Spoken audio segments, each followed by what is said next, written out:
ഹരേ കൃഷ്ണ.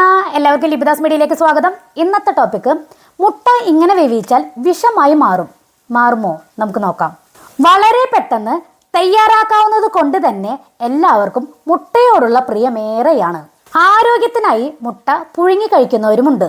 മുട്ട വെള്ളത്തിലിട്ട് അടുപ്പത്ത് വെച്ച് ഏറെ നേരം കഴിഞ്ഞു വന്ന് ഓഫ് ചെയ്യുന്നതാണ് മിക്കവരുടെയും ശീലം. മുട്ടയല്ലേ, കൂടുതൽ നേരം തിളച്ചാലും കുഴപ്പമില്ല എന്നാണ് പൊതുവെയുള്ള ധാരണ.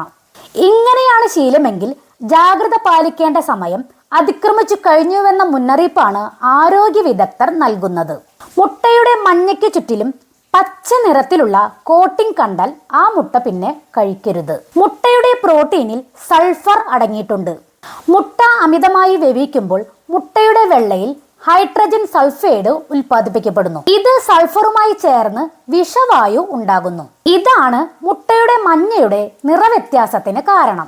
മഞ്ഞക്കരുവിൽ അയേൺ അടങ്ങിയിട്ടുണ്ട്.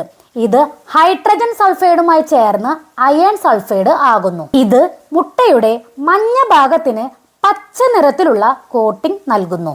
മുട്ട തിളപ്പിച്ചു കഴിഞ്ഞാൽ ഉടനെ തണുപ്പിക്കാനായി പച്ചവെള്ളത്തിൽ ഇടണമെന്ന് പറയുന്നതിന് പിന്നിൽ ഇതാണ്. മുട്ടയുടെ വേവ് കൃത്യമായി അറിയാത്തതാണ് ഈ പ്രശ്നത്തിന് പിന്നിൽ.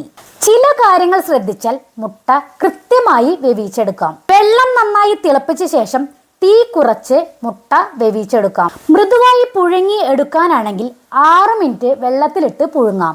ഇടത്തരം തീയിൽ വേവിക്കാനാണെങ്കിൽ 9 മിനിറ്റ് വേവിക്കണം.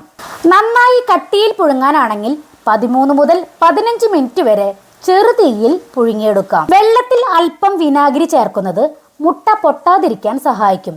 മുട്ടയുടെ തോട് പൊളിക്കാനും എളുപ്പമായിരിക്കും. അപ്പോൾ നിങ്ങളെല്ലാവരും മുട്ട പുഴുങ്ങുമ്പോഴൊക്കെ ഈ പറഞ്ഞ കാര്യങ്ങളൊക്കെ ഒന്ന് ശ്രദ്ധിച്ചാൽ നന്നായിരിക്കും. അപ്പോൾ ഇന്നത്തെ ഈ ടോപ്പിക് ഇവിടെ അവസാനിപ്പിക്കുകയാണ്.